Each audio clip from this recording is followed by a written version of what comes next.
Bible గ్రంథంలో నుంచి Bible గ్రంథంలో నుంచి సమయములు బైబిల్ గ్రంథంలో నుంచి లూకాసు వార్త లూకాసు వార్త లూకాసు వార్త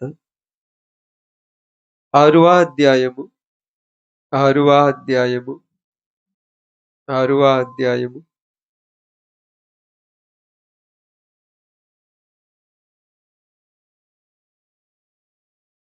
6వ అధ్యాయము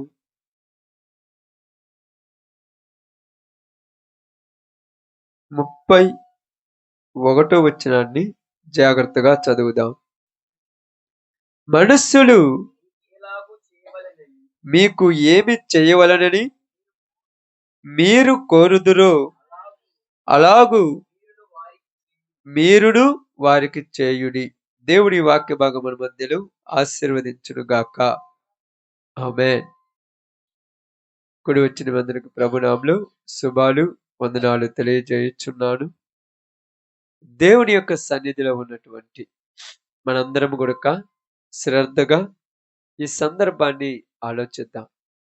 యేసుక్రీస్తు వారు ఇక్కడ రాయబడినటువంటి ఈ సందర్భంలో చెబుతున్నటువంటి ఒక మాట ఏమిటంటే, మనుషులు మీకు ఏమి చెయ్యాలని మీరు కోరుదురో మీరును వారికి అలాగూ చేయుడి. ఇక్కడ అర్థం చేసుకోవాల్సిన విషయం ఏమిటంటే, బాగా గమనించి ఆలోచిస్తే, మేలు ఎదుటి వారికి చెయ్యాలి. ఏం చేయాలంటమ్మా? మేలు ఎదుటి వారికి చెయ్యాలి. కావాలంటే 27వ వచనం మనం చదువుదాం. వినుచున్న మీతో నేను చెప్పునది ఏమనగా, మీ శత్రువులను ప్రేమించుడి, మిమ్మును ద్వేషించు వారి మేలు చేయుడి. ఆమేన్. ఏం రాయబడిందమ్మా? ఎంత బాగా రాయబడిందో చూడండి. ఎవరికి మేలు చేయాలంట? మేలు. మేలంటే మంచి. అంటే ఇక్కడ భూమి మీద జరుగుతున్న సంగతులన్నీ కూడా బాగా ఆలోచిస్తే, పాత నిబంధన గ్రంథములు, పాత నిబంధన కాలంలో జరిగినటువంటి చరిత్ర ఏమిటంటే,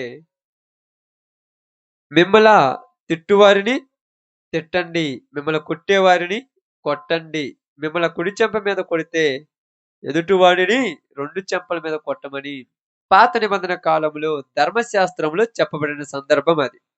ఇక్కడ యేసు ప్రభువారు ఈ లోకంలోనికి వచ్చిన తర్వాత, యేసు ప్రభువారు బాగా చూడండి, ఈ లోకములో జీవించిన తర్వాత, ఆయన సువార్త ప్రారంభించిన తర్వాత చెప్పింది ఏంటంటే, ఇదే మాట చెప్పాడు. ఏమి చెప్పాడంటే, మిమ్మును హింసించు వారిని వారికి మేలు చెయ్యండి అన్నాడు. ఎవరు మనల్ని హింసించేది? ఎవరు హింసిస్తారమ్మ? అందుకే రాయబడింది కిందికి వచ్చిన తర్వాత, మిమ్మును ప్రేమించిన వారినే మీరు ప్రేమించిన ఎడల మీకేమి ఫలము? మీకేమి ఫలం ఉంటుంది? కాబట్టి యేసు ప్రభువారు ఈ లోకంలోనికి వచ్చినప్పుడు ఆయన చెప్పినటువంటి మాటల్లో ఉన్నటువంటి కొన్ని విషయాలు మనం అర్థం చేసుకుంటే, దేవుని యొక్క మాటల్లో నుంచి ఒక కొత్త విషయం ఏమిటంటే, బాగా గమనించండి, ఆలోచించండి. దేవుడు మనందరికీ చెప్పిస్తున్న మాట ఏంటంటే, మనము శత్రువులను ప్రేమించాలి. శత్రువుల కొరకు మనం ప్రయాసపడాలి. శత్రువులను ప్రేమించి మనలో ఉన్నటువంటి శత్రుత్వాన్ని చంపేసి ప్రేమను లోకానికి పంపించాలి. ఇది బైబిల్ చెప్పిన మాట. అందుకే ఈ మాటలు మీకు వినుటకు కొద్దిగా క్రొత్తగా ఉంటున్నవి అన్నాడు. వినటానికి ఎలాగుంటాయంట? క్రొత్తగా ఉంటుంది. పాత అన్నీ అయితే వేరే రకంగా ఉన్నాయి. ఈ కొత్తగా ఉన్నాయి అన్ని. ఏందంటే, మనమని హింసించే వాళ్ళకు మనం మేలు చేయటం ఏంది? మనమల పాడైపోయేందుకు మనం పాడైపోవాలని కోరుకుంటున్నారు. వాళ్ళు బాగుపడాలని మనం కోరుకోవాలంట. కష్టమే కదమ్మా! చాలా కష్టంగా. ఏ కాడికి ఈ రోజులలో మనిషి హృదయములో నుంచి, మనిషి మనసులో నుంచి ఎప్పుడు ఎదుటివాడు నాశనమైతే చూడాలనే రోజుల్లో ఉన్నాం. ఎవరు గూడక వేరే వాళ్ళు బాగుపడుతుంటే చూసి ఓర్చుకోలేనటువంటి రోజుల్లో ఉన్నాం. ఎవరికీ అలాంటి మంచి మనస్సు లేదు. అందుకని యేసు ప్రభువారు ఏమంటున్నారంటే, నేను మీతో చెప్పునది ఏమనగా, మీ శత్రువులను ప్రేమించుడి. మీ శత్రువులను ప్రేమ. 2025 సంవత్సరాల క్రితము భూమి మీదకొచ్చినదేమిటి? యేసుక్రీస్తు రూపములో ప్రేమ. దేవుడు లోకమును ఎంతో ప్రేమించాడు. ఇది ప్రేమ. ఈ ప్రేమ ఎలాంటిదంట? స్వార్థము లేనిది. ప్రేమ గూడక స్వార్థంతో ఉండదమ్మా. స్వార్థం అంటే తెలుసా? తెలుసమ్మా స్వార్థం అంటే? ఏదో ఆశించి ప్రేమించేది స్వార్థం. కానీ నిస్వార్థమైన ప్రేమ ఆయనది. ఆయనలో ఏ స్వార్థం లేదు. ఆయనలో ఎలాంటి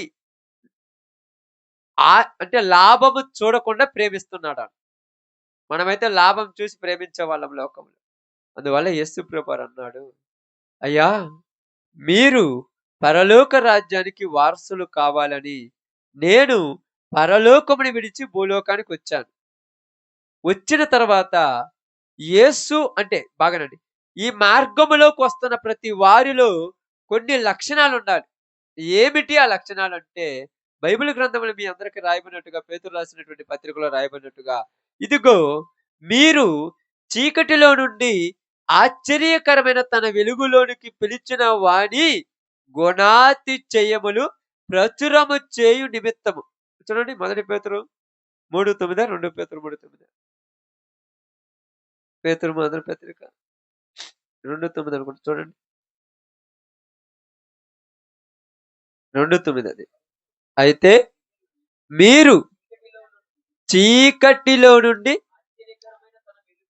ఆశ్చర్యకరమైన తన వెలుగులోనికి మిమ్మును పిలిచిన వాని గుణ అతిశయములు ప్రచురము చేయు నిమిత్తము. ఎక్కడి నుంచి పిలిచాడంట? ఎక్కడి నుంచి పిలిచాడమ్మా? చీకటిలో నుంచి. చీకటంటే పాపములో నుంచి, లోకములో నుంచి. ఏదైనా అనుకోవచ్చు. ఎక్కడి నుంచి పిలిచాడు? చీకటిలో నుంచి. ఈ చీకటిలో ఏమున్నది? ఏమున్నదమ్మా చీకటిలో? తెలుసా? చీకటిలో ఏమున్నదో? ఏమున్నది? తెలియదా? చీకటిలో పగలున్నాయి. చీకటిలో కోపమున్నది. చీకటిలో అసూయ ఉన్నది. చీకటిలో వ్యసనాలున్నాయి. చీకటిలో ద్వేషాలున్నాయి. చీకటిలో దొంగతనాలున్నాయి. చీకటిలో వ్యభిచారం ఉన్నది. చీకటిలో క్రూరత్వం ఉన్నది. ఈ చీకటిలో నుంచి వెలుగులోనికి పిలిచాడంట. ఆ చీకటిలో నుంచి ఆశ్చర్యకరమైన తన వెలుగు. ఆ వెలుగు కూడా ఎలాంటిది? ఆశ్చర్యకరమైన వెలుగు. ఆశ్చర్యకరం అంటే ఇంకా ఆశ్చర్యకరం అంటే ఆశ్చర్యం అంటే తెలుసా? ఊహించని విధంగా అప్పుడప్పుడు ఒకసారి సడన్‌గా షాక్ అవుతారంటారు చూడండి. షాక్ అయిపోతుంటారు. ఏందంటే అవునా? ఇప్పుడేం లేదు. ఎగ్జాంపుల్ ఏమనుకోవద్దు. అక్కింటికి పోగానే వాళ్ళ అమ్మా నాన్న రాకుండా ఆ అమ్మాయి ఎవరు ఎఫ్‌సి వచ్చి ఆ ఇంట్లో కూర్చుందనుకో మైండ్ బ్లాక్ అయిపోద్దిగా. అసలు వాళ్ళిద్దరు ఆడుంటే మీద నువ్వేడుంటే మీద అది కాకుండా ఇంక షాలేం రాజు వచ్చి ఇంట్లో ఊకొని ఏం యాడికి పోయొచ్చినావు అన్నాడనుకో అసలు నీకు మైండ్ ఎట్లుంటది? అదే ఆశ్చర్యం. అంటే అది ఊహించేది కాదు. అలాగే ఎప్పుడు దొంగతనాలతో, వ్యభిచారాలతో, మద్యపానంతో తిరిగేటువంటి ఒకళ్ళు ఇప్పుడు మారి దేవుని సన్నిధిలోకొచ్చి కూర్చున్నారంటే అది ఆశ్చర్యం. అది ఆశ్చర్యం. అసలు నువ్వేనా? అప్పుడప్పుడు గిల్లుకుంటుంటారు. నిజమేనా? అబద్ధమేనా అన్నట్టుగా. అంటే అది ఆశ్చర్యం.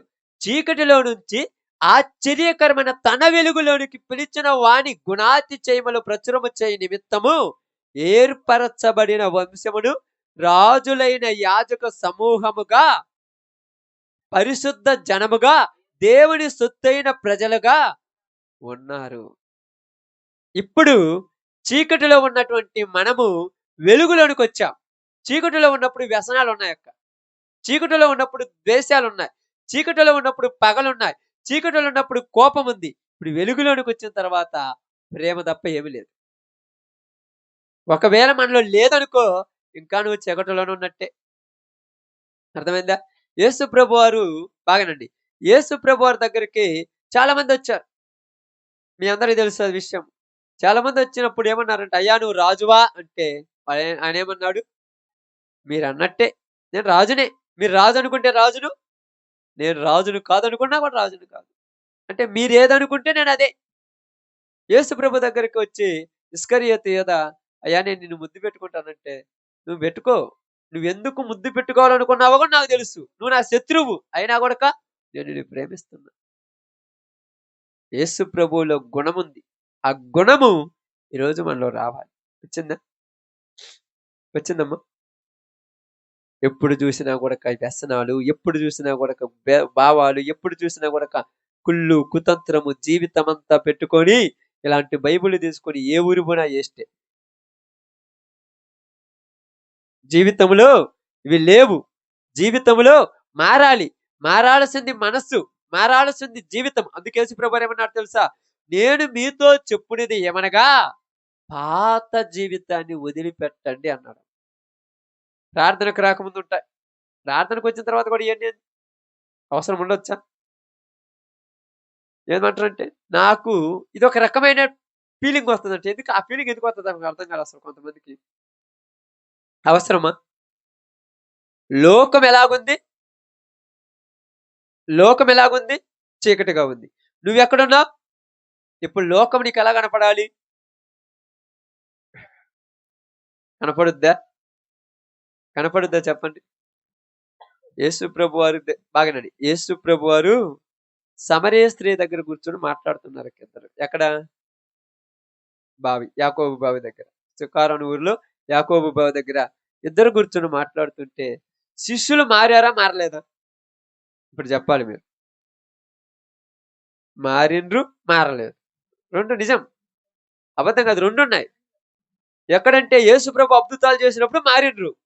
యేసు ప్రభు దూరం ఉన్నప్పుడు మారలా. చర్చికొచ్చినప్పుడు మారినము. ఇంటికి పోయినప్పుడు మారలా. అర్థమైందా? చర్చి కాడ మారినము. ఇంటికి పోతే మారినమా? మారలా. ఇప్పుడు యేసు ప్రభు వారు బావి కాడ కూర్చొని ఆమెతో మాట్లాడుతుంటే, ఆమెతో నీకేం పనన్నారు? ఆయన ఎందుకు మాట్లాడుతున్నారో ఆళ్ళకి తెలుసా? మరి ఏం పనని నువ్వెందుకు అడుగుతున్నావు? నీవింకా చీకటిలో నుంచి బయటికి రాలా. నీకింకా ఎక్కడి నుంచి బయటికి రాలా? అందుకనే యేసుప్రభు ఏమన్నాడు తెలుసా? మీరు పరలోకములో ఉన్న తండ్రికి కుమారులు కావాలనంటే, నిన్ను వలే అదేనా రాయబడింది? చూడండి అక్కడ రాయబడింది చూడండి. చూడండి. ఆ! ఆ! ఆ! ఆ! హ్మ్. ఆ! ఆ! ఆ! అంటే ఇక్కడ ఏం చెప్తున్నాడంటే, మీరు చేసే ప్రతి ఒక్కటి ఎవరు చేస్తున్నాడంట? ఆ! పాపులు అనే మాట మనకక్కడ రాయబడింది. ప్రత్యేకంగా రాయబడింది. ఎందుకంటే, పాపులు చేసినట్టుగా మీరు చేయకూడదు. పాపులకు తగినట్టుగా మీరు ఉండకూడదు. ఎందుకని బాగా గమనించి ఆలోచించండి. మీకు అర్థం కావటానికి చెప్తాను చూడండి ఇక్కడ. మత్తయి సువార్త,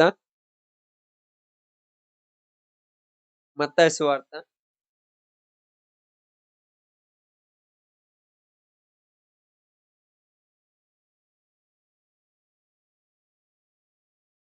5:44 అంట చూడండి. నేను మీతో చెప్పున్నది ఏమనగా, మీరు పరలోకమందున్న మీ తండ్రికి కుమారులై ఉండునట్లు మీ శత్రువులను ప్రేమించుడి. మిమ్మును శపించు వారిని దీవించుడి. మిమ్మును ద్వేషించు వారికి మేలు చెయ్యుడి. ఎవరికి కుమారులై ఉండాలనుకుంటున్నారు మీరిప్పుడు? పరలోకములో ఉన్న తండ్రికి కుమారులై ఉండాలనుకుంటున్నారా? అయితే మనమిది చేయాల. కానీ ఇప్పుడు మనము వేరే వాని కుమారులై ఉండాలనుకుంటున్నాం. ఎవరికి? యోహాను సువార్త 8 అధ్యాయం 44 వచనంలో చెప్పినట్టుగా, మీరు మీ తండ్రియగు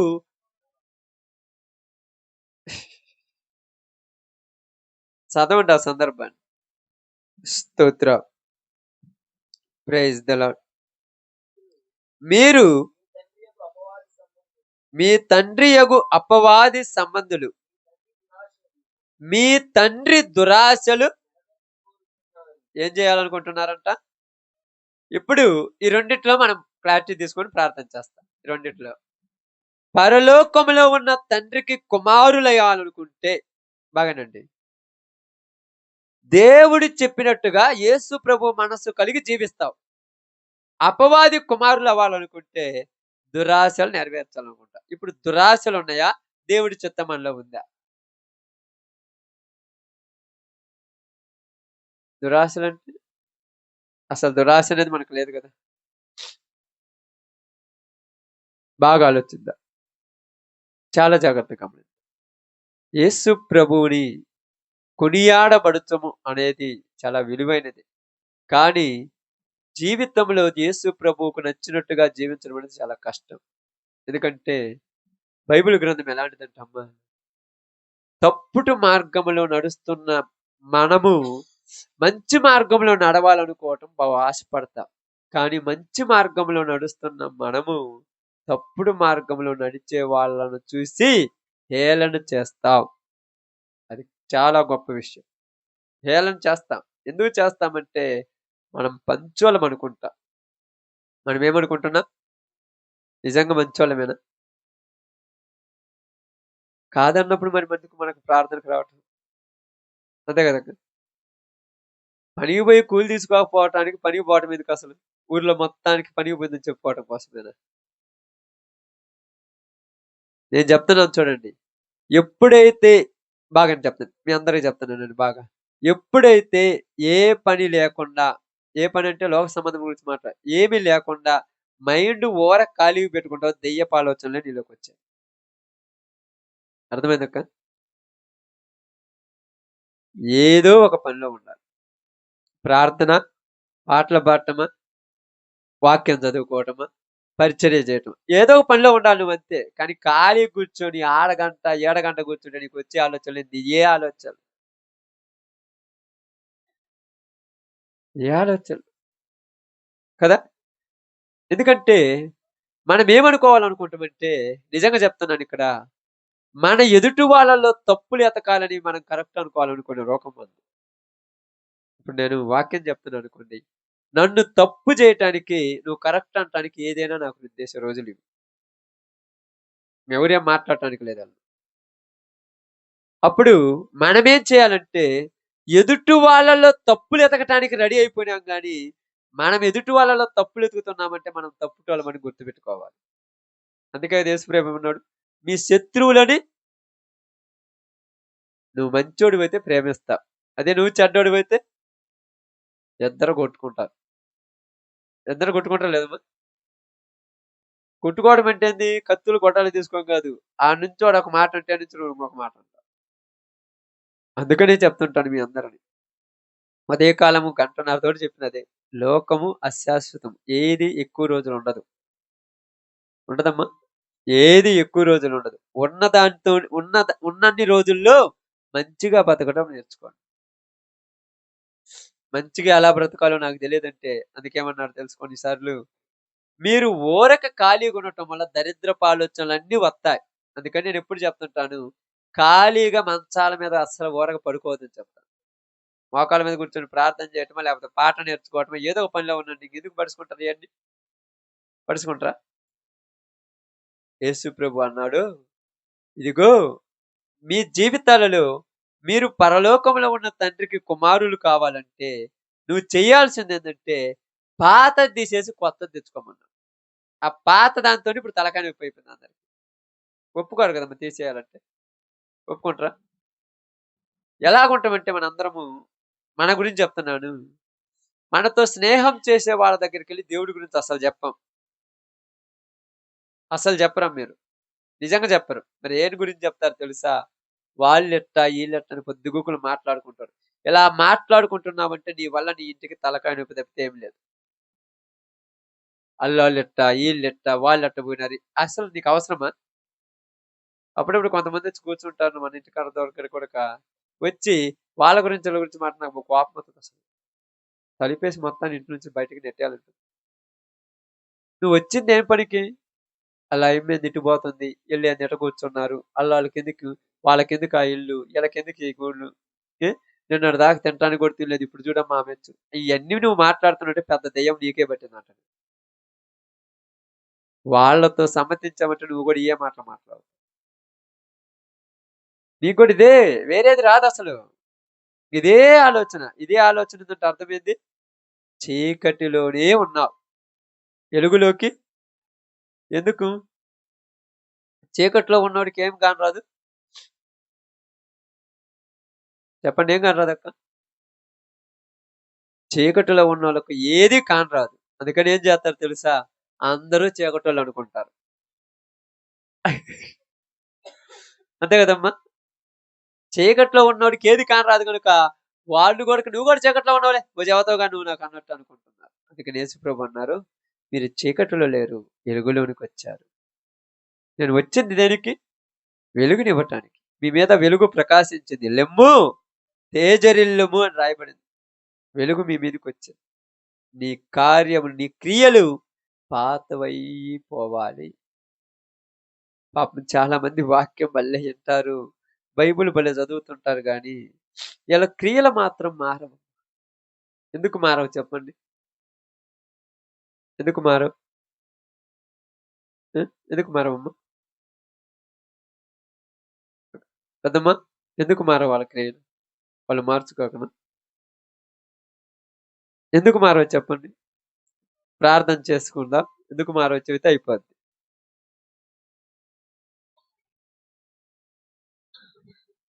ఇంకా ఎందుకు మారవంటే నిజంగా చెప్తున్నాను యేసుప్రభు అంటే ఆళ్ళకిష్టం లేదంట.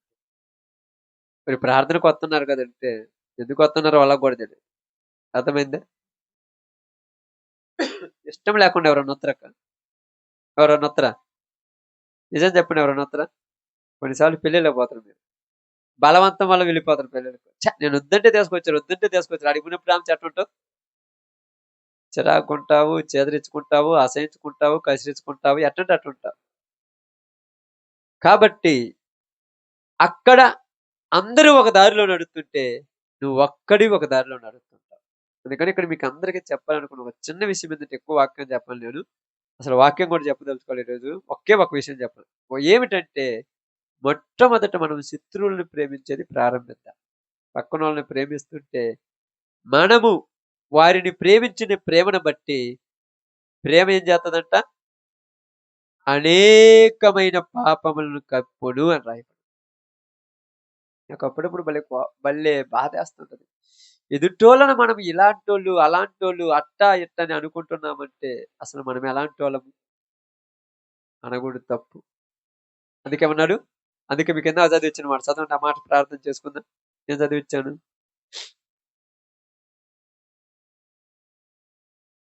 ఏది చదివిచ్చినా కూడా గుర్తులేదా? కాదు కాదమ్మా. లోకా సువార్తలు 6 అధ్యాయంలో చదివిచ్చాను.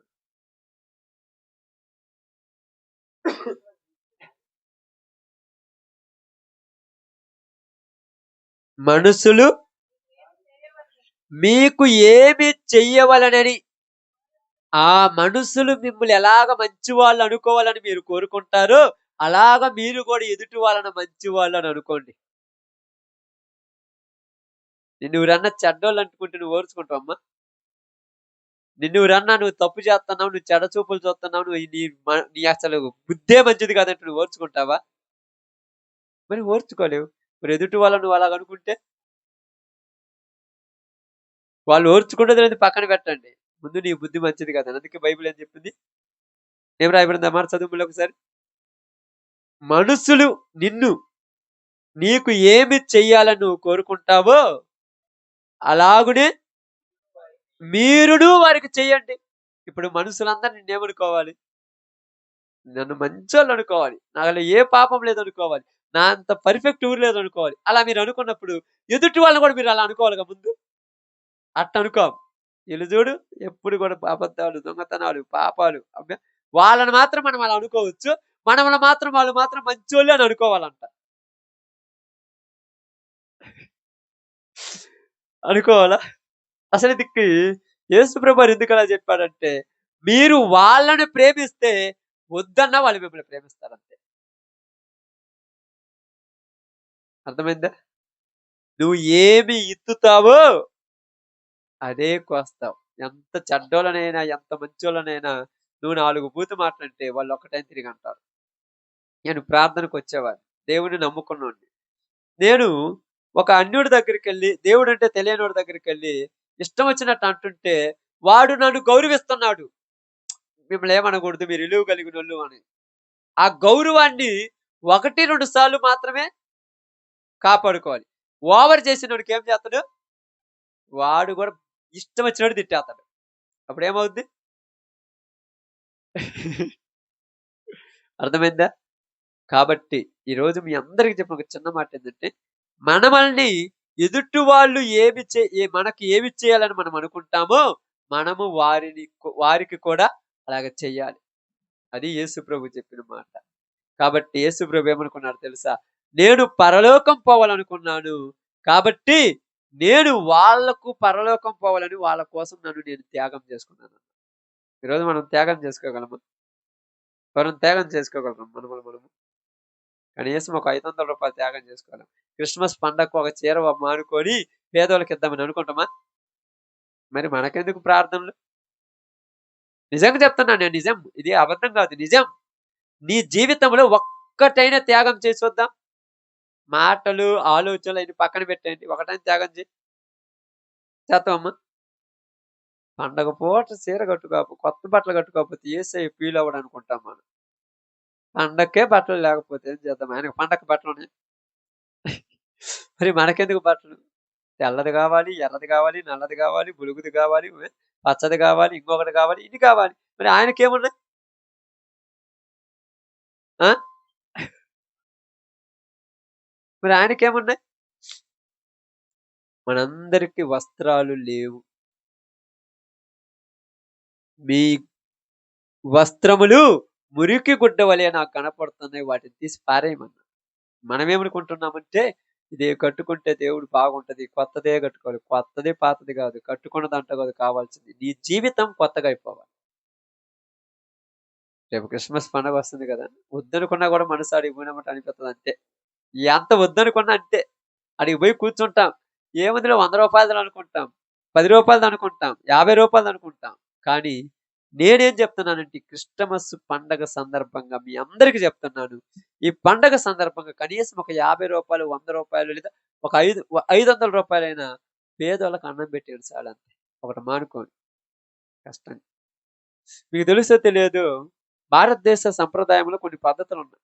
ఇప్పట్లో అయితే అన్నీ మారిపోయాయిలే. ఇంతకుముందు కొద్దిగా ఏమున్నాయంటే పండగలకు అడుక్కునే వాళ్ళు ఎక్కువ వస్తారు ఎల్లమ్మటి. తెలుసా? సంక్రాంతి అప్పుడు గాని, దసరా అప్పుడు గాని ఎక్కువ వస్తారు. ఎందుకంటే పండగ పూట పుణ్యం దక్కుద్దని, పుణ్యం కోసమని మాకేదైనా అన్నం పెడతారేమో. కానీ ఈ రోజులలో అడుక్కునే వాళ్ళని ఇళ్ళకి గూడా రానియట్ల.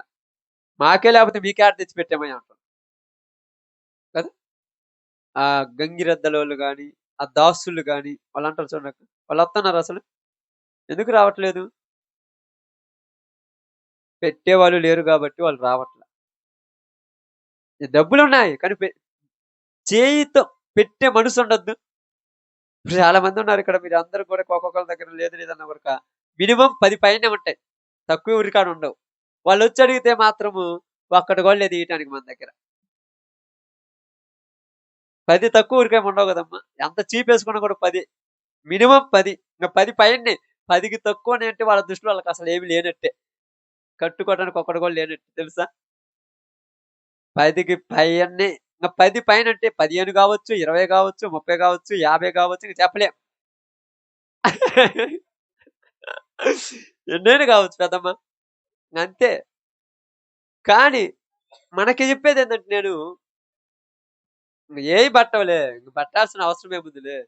ఏది నేను తప్పనట్లేదు. ఓకే. అది మీ ఇష్టం, మీ ఒపీనియన్. నేనేం చెప్తున్నానంటే, కనీసం ప్రతి సంవత్సరంలో జనవరికి, క్రిస్టమస్‌కైనా ఒక పేదవాళ్ళకి నీ చేత్తో ఏదైనా సహాయం చేయి సాలు. దేవుడు మెచ్చుకుంటాడు దీన్ని. వాళ్ళేమనుకుంటారో తెలుసా? మనం అనుకుంటాం మాకు కొత్తవి ఉండాలి అని. కదా! చాలా మంది సంఘాలలో ఏం చేస్తారంటే పాస్టర్‌కి చేసేస్తారు. ఈళ్ళకి బీరువాలు పట్టకుండా ఉన్నాయి. వాళ్ళకెందుకు మళ్ళా నాకర్థం కాలా. వాళ్ళకే తీసుకోమని చెప్తారు. ఆల్రెడీ 2, 3 తీసుకొనుంటారు పండగనగానే కదా! 2, 3 కాక మామూలుగా తీసుకుంటారా? మళ్ళా ఈళ్ళు కొద్దిగా తీసి మళ్ళా తీసుకోమంటారు. నేను అప్పుడప్పుడు చెప్తుంటాను. ఎందుకు మాకు తెత్తారు మాకర్థం కాదు. అప్పుడప్పుడు మొన్న ఒక అక్కాయి "అయ్యా! నీకు బట్టలు తెచ్చాను పాస్టర్. ఇయన్నీ తగలబెట్టుకని." ఎందుకక్క నాకు అసలు వరకు లేదంటే, "నాకు నీకు తేవాలనిపించింది." అంటే నాకే తేవాలనిపించింది. మరి మిగతా వాళ్ళకి తేవాలనిపియలేదా? రోడ్ల మీద అడుక్కునేవాళ్ళున్నారు. వాళ్ళకేయొచ్చు కాబట్టి. వాళ్ళకిత్తే వాళ్ళేమన్నా మంచిది అని అంటరుగా నిన్ను. అదే నాకిత్తే కదా నేననుకునేది మా వోళ్ళు మంచోళ్ళు, విశ్వాసులు నన్ను ప్రేమిస్తున్నారని. ఆ దారిన పోతున్నప్పుడు పిచ్చోడున్నాడు. వాడికియొచ్చు ఒక జత తీసి. వాడు గుర్తుపెట్టుకోడుగా నిన్ను. ఈళ్ళే కదా సంఘంలో పాస్టర్ కదా గుర్తుపెట్టుకునేది. ఎంత నేననుకుంటాను. ఇచ్చింది ఒక్కటి కూడా నేను తీసుకోను. మొత్తం ఊరొకళ్ళకి ఇచ్చేస్తుంటా. నేను ఇంతవరకు ఊరిచ్చినవి కుట్టించుకోలా. చాలా సార్లు సంఘంలో వాళ్ళు గాని, ఎన్నో దిక్కులు చాలా మంది డబ్బులిచ్చారు ఇయన్నని ఒక్కటి కుట్టించుకోలా. వాళ్ళిచ్చింది తీసుకెళ్ళి వేరే వాళ్ళకి లేనోళ్ళకి ఇచ్చేస్తుంటాను పోయి. వాళ్ళంటారు, "నేనిచ్చింది ఖచ్చితంగా కుట్టించుకోవాలంటారు." అబ్బా! ఖచ్చితంగానా? అంత గ్యారంటీయా? నువ్వు చూత్తవా? కనీసం మీకు ఎట్టా ఎదుటి వాళ్ళకి పెట్టే మనసు లేదు. ఆ మనసు దేవుడు నాకిచ్చినందుకు నేను స్తోత్రాలు చెల్లిస్తున్నాను. అది చీకుబట్టి ముదుగు మన అది కంపులేసి పనికి రాకుండా పోయినా గూడక అనుకున్నామంతే కొత్తదేయమంటవే ఇటు వల పట్టుకుంటే అటు వల ఊడేస్తుంటది. అది కొత్తదనమాట. బంతైన కుట్టుకుంటాం గానీ వాళ్ళకెత్తరాక బంతైన కుట్టుకుంటాం గానీ వాళ్ళకి అసలు మనసుందా?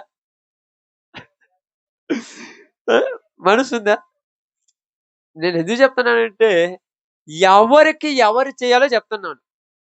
ఇప్పుడు మీకు గూడా కోరికుంది గదా! ఈ ప ప పండగకు నాకు కొత్తదుంటే బాగుండని. ఆమేన్. ఆ! ఏం చేద్దాం మరి? వచ్చిన డబ్బులన్నీ మరి ఎటు పోతున్నాయో. అదే అడుక్కునే వాళ్ళ గురించి మాట్లాడుతున్నాం మనం. మన గురించి మనం మాట్లాడుకోకూడదు. నా గురించి కాదు. ఇప్పుడు అడుక్కుంటారు కొంతమంది బస్ స్టాండ్‌లలో. వాళ్ళ పక్కనకొచ్చి కూర్చున్నా గూడా మనం ఇంటికొచ్చి స్ప్రే కొట్టుకునే వాళ్ళున్నారు ఈ రోజుల్లో. ఛీ! ఏంది ఎట్టున్నారు ఈళ్ళు? గలీజ్‌గున్నారు. ఏయ్! ఆ పక్కకు కూడా పోవద్దంటారు. కానీ వాళ్ళ దగ్గర పోయి యేసుప్రభు ప్రేమించాడు. కుష్టి రోగులను చూసి అందరూ ఊరిలో నుంచి ఎలివేస్తే వాళ్ళ దగ్గర పోయి వాళ్ళని పట్టుకున్నారు. అది ప్రేమ. మామూలు విషయం అనుకున్నావా? వ్యభిచారులను చూసి అందరూ వెలివేస్తే వాళ్ళ పక్కకు పోయి వాళ్ళని మార్చి వాళ్ళని తీసుకొచ్చారు. నేను ఈ రోజులలో ఎందుకు చెప్తున్నాను చాలా చోట్లకి పోతే కావాలంటే చూడండి. ఈ నెల రోజులలో నేను ప్రేమించటం గురించి, ఎదుటి వారిని మార్చడం గురించే చెప్తుంటాను ఎక్కువ. ఎదుటి వాళ్ళని ప్రేమించండి, వాళ్ళని బాగు చేయండి. వాళ్ళని ప్రేమించండి, వాళ్ళని బాగు చేయండి. ఎందుకంటే దేవుడు మనలో కోరుకునేది ప్రేమ. ఎందుకంటే మనం చేసే చిన్న చిన్న తప్పులు ఎదుటి వాళ్ళని ప్రేమించటం వల్ల మన ప్రేమ అనేక పాపాలను కప్పేస్తుంది. ఇబ్బంది లేదు. ఎలా ఉండాలా? ఇలా ఉండాలంటే అదే బైబిల్ చెప్పింది. నిన్ను వలె నీ పొరుగు వారిని ప్రేమించుము. ఇదియే ధర్మశాస్త్రం అని రాయి. మనుషులు మీకేమి చేయాలని మీరు కోరుకుంటారో అది మీరు ఎదుటి వారికి చేయండి. అదే ధర్మశాస్త్రం. కానీ అలాగనే ఉంటుంది. ఆ! ప్రిపేర్ అయ్యి ఉంటారు. ఏందంట బుధవారం అంటే 24 నైట్ ఒకటి, 25 పగులొకటి, 25 నైట్ ఒకటి, 31 నైట్ ఒకటి, 31 పగులొకటి. నిన్నననా?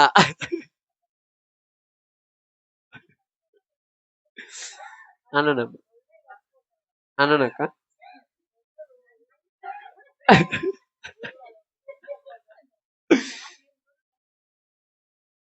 అది దేవుడికి తెలియాలి. కొన్నోళ్ళకి తెలియాలి. మనకు తెలీదు కదక్క. ఎవరు గూడా బయటికి చెబుతరా? దొంగతనం జేసొచ్చిన నేను దొంగతనం చేశానని చెబుతరా? కావాలంటే ఇలా ఎప్పుడు తెలుస్తదంటే ఆ పండగ రోజు తెలుస్తది. ఇదెప్పుడుదంటే అప్పుడే తెలుస్తది. ఇప్పుడేడ తెలుస్తది? అంతేనా కాదా? అంటే ఎందుకు చెప్తున్నానంటే మీరు తీసుకున్నా తప్పు లేదు. వాటల్లో ఉపయోగం ఏమి లేదు. కానీ పెట్టే బుద్ధి లేదు. అది. రూ. 100 పిసికేసుకొని మనమే తెచ్చుకుంటాం గానీ, పక్కనోడికి రూ. 50 కూడా ఇవ్వబుద్ధి కాదు. అది పెట్టే బుద్ధనేది. నువ్వు 10 రకాల జతలు కొనుక్కో, 100 జతలు కొనుక్కో. ఇది దేవుడి దృష్టిలో అసలిది ఇది నన్ ఆఫ్. దీని గురించి అసలు పట్టించుకోడు. కానీ ఎదుటి వాళ్ళకి పెట్టే బుద్ధుండొద్దు. అప్పుడప్పుడు చాలా మంది చూస్తారు కదక్క. ఎట్టుంటారంటే పాసిపోయి కుక్కలకని ఏత్తారు గానీ, పక్కింట్లో ఒక పేదాముంది ఆమె పెట్టరు. కుక్కలకని ఏత్తరు. కుక్కలకేసే బదులు వాళ్ళకి పెడితే తింటారు కదంటే, ఈరోజు పెడితే రేపు వత్తరు.